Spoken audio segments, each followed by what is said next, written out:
Chapter 2. Concerning Fathers. Bobby knelt down beside him, but there was no doubt the man was dead. A last moment of consciousness, that sudden question, and then the end.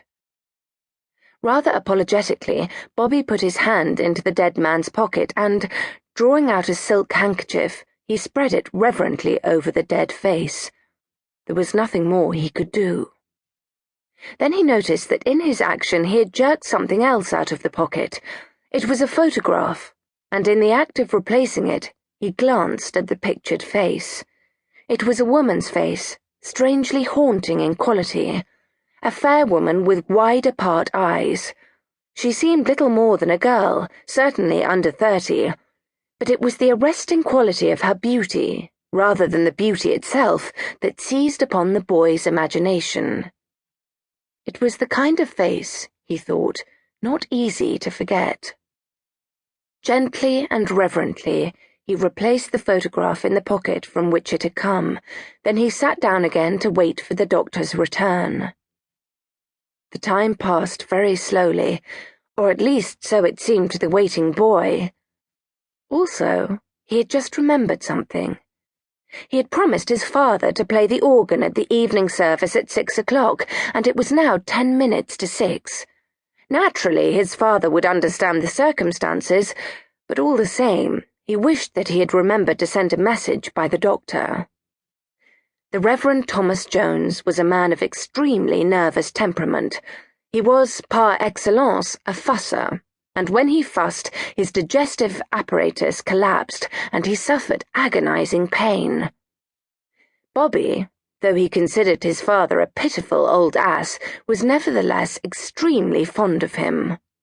The Reverend Thomas, on the other hand, considered his fourth son a pitiful young ass, and with less tolerance than Bobby, sought to effect improvement in the young man. The poor old governor, thought Bobby. He'll be ramping up and down. He won't know whether to start the service or not. He'll work himself up till he gets that pain in the tummy, and then he won't be able to eat his supper. He won't have the sense to realize that I wouldn't let him down unless it were quite unavoidable. And anyway, what does it matter? But he'll never see it that way. Nobody over 50 has got any sense. They worry themselves to death about tuppenny-halfpenny things that don't matter. They've been brought up all wrong, I suppose, and now they can't help themselves. Poor old Dad. He's got less sense than a chicken.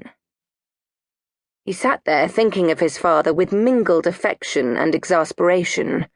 His life at home seemed to him to be one long sacrifice to his father's peculiar ideas. To Mr. Jones, the same time seemed to be one long sacrifice on his part, ill understood or appreciated by the younger generation. So may ideas on the same subject differ. What an age the doctor was! Surely he might have been back by this time. Bobby got up and stamped his feet moodily. At that moment he heard something above him and looked up, thankful that help was at hand and his own services no longer needed. But it was not the doctor. It was a man in +4s whom Bobby did not know. "I say," said the newcomer, "is anything the matter? Has there been an accident? Can I help in any way?" He was a tall man with a pleasant tenor voice. Bobby could not see him very clearly, for it was now fast-growing dusk. He explained what had happened whilst the stranger made shocked comments. "There's nothing I can do?" he asked. "Get help or anything?" Bobby explained that help was on the way, and asked if the other could see any signs of its arriving. "There's nothing at present."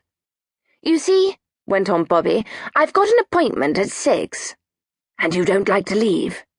"No, I don't quite," said Bobby. "I mean, the poor chap's dead and all that, and of course one can't do anything. But all the same—" He paused, finding it, as usual, difficult to put confused emotions into words. The other, however, seemed to understand. "I know," he said. "Look here. I'll come down, that is, if I can see my way, and I'll stay till these fellows arrive." "Oh, would you?" said Bobby gratefully. "You see, it's my father. He's not a bad sort, really, and things upset him. Can you see your way?"